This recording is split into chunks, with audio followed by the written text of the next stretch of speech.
हर पासे सादगी ते खलूस हुंदा सी। बाल दरख्तां उत्ते पींघां झूटदे सन। सवाणियां तरिंजां विच बह के चिरखे कढदियां सन। ਉਹ ਮਿੱਠੇ ਮਿੱਠੇ ਤੇ ਦਰਦ ਭਰੇ ਗੀਤ ਵੀ ਗਾਉਂਦੀਆਂ ਸਨ, ਨਾਲੇ ਇੱਕ ਦੂਜੇ ਨਾਲ ਦੁੱਖ ਦਰੀਕ ਦੀਆਂ ਗੱਲਾਂ ਵੀ ਕਰਦੀਆਂ ਸਨ। ਹੁਣ ਉਹ ਸਾਰਾ ਮਾਹੌਲ ਹੀ ਬਦਲ ਗਿਆ ਹੈ।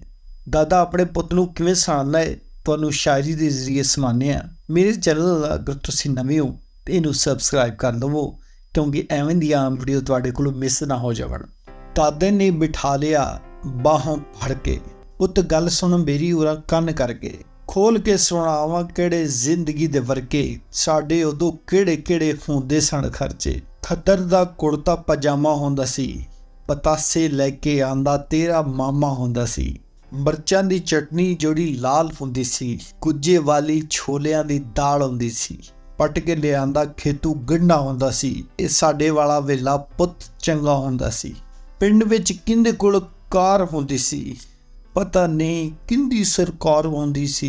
डली वाला पुत उदों लूण आउंदा सी, किंदे कुल पिंड विच फोन आउंदा सी। कोई कोई बुढ़ी किधरे पढ़ी आउंदी सी, पिंड विच किंदरे कोई किसे कोल गड़ी आउंदी सी।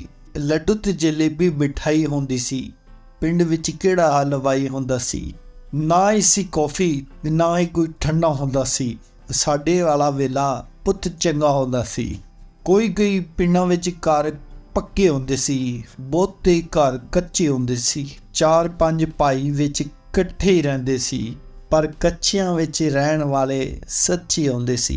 वाण दी पीढ़ी हुंदी सी ते जां फिर मज्झां हुंदा सी, साडे वाला विला पुत चंगा हुंदा सी।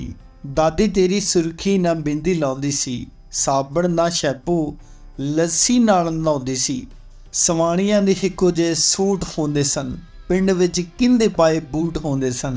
मेरे चैनल ते अगर तुसीं जुड़े हो, मेरे चैनल ते तुहानूं पंजाबी दे अखाण, पंजाबी दीआं नज़मां, मिज़ाहिया नज़मां ते बड़ा कुछ होर इत्थों मिलेगा। बहुत शुक्रिया।